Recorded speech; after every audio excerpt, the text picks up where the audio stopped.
Okay, let's get you all the details on the personal finance corner this afternoon, and today we're going to talk about the possibility of entry loads returning to mutual funds. That's a scary thought, Fee. It's a scary thought, and it's a thought that's come out of the finance minister, who last week mentioned that he believes mutual funds should be sold and not bought, and he believes it has to be incentivized.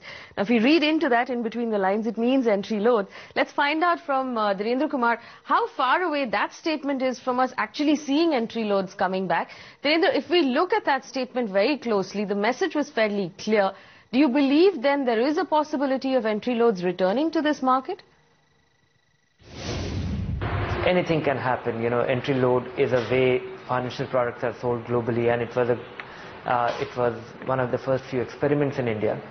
But it's not an easy thing. I think it has to be, initiated. Yes, we got an official view that was, and I don't think it was reflective of an institutional call or a decision. But surely, it is certainly a very meaningful pointer. And I would say that, it will take very long because, SEBI has to consider it. It will amount to reversing SEBI's view not very long back. And so it might be very early stages, even if it has to come back. But, the framework has changed completely. Well, Dhirendra, let's talk about hypothetically if it does come back. How will it impact the portfolios if entry loads are brought in for those of us who are already investing? And should those of us who can use the direct mutual fund route then, should we get accustomed to using our own, do-it-yourself investment avenues? Yes, direct was available even before entry load was abolished. So that option certainly prevails. And I don't think it will be desirable to actually knock the direct plan completely. So entry load is going to incentivize intermediaries to sell mutual fund, and ensuring that direct prevails. That will make sure that do-it-yourself investors, they will have the option of buying funds without the load and without seeking the help, and that I think will be a reasonable balance. So there's a large population to whom mutual funds or any investment product has to be sold. It will not be bought, and they need hand-holding, they need guidance, and that has to be compensated for. And then on the other hand, you have people who can do it themselves, and they don't need the guidance, and they don't need to pay for it.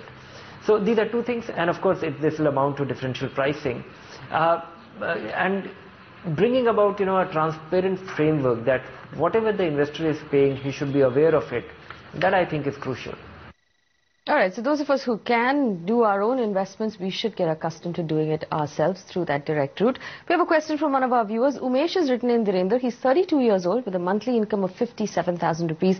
He has an interesting goal. He wants to have 2 crore rupees in 20 years from now for his retirement.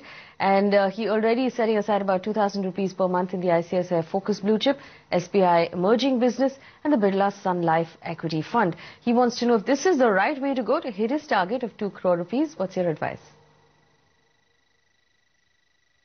You have chosen the right method. Investing regularly for the kind of time you have into equity is just the right approach.